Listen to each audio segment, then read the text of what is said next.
Hey, this is Marco, and in this video I'm going to show you how to fix YouTube Revanced extended your buffering problem.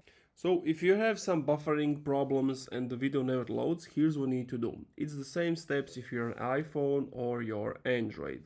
So you want to go to Settings. From Settings you want to scroll down until you see General. Tap on General and then tap on iPhone Storage. Then you basically want to find the app. And here it is. So what I want to do is offload the app and then delete the app. And once I have done all of that, I want to go to the App Store, reinstall it again, and that fixes the problem.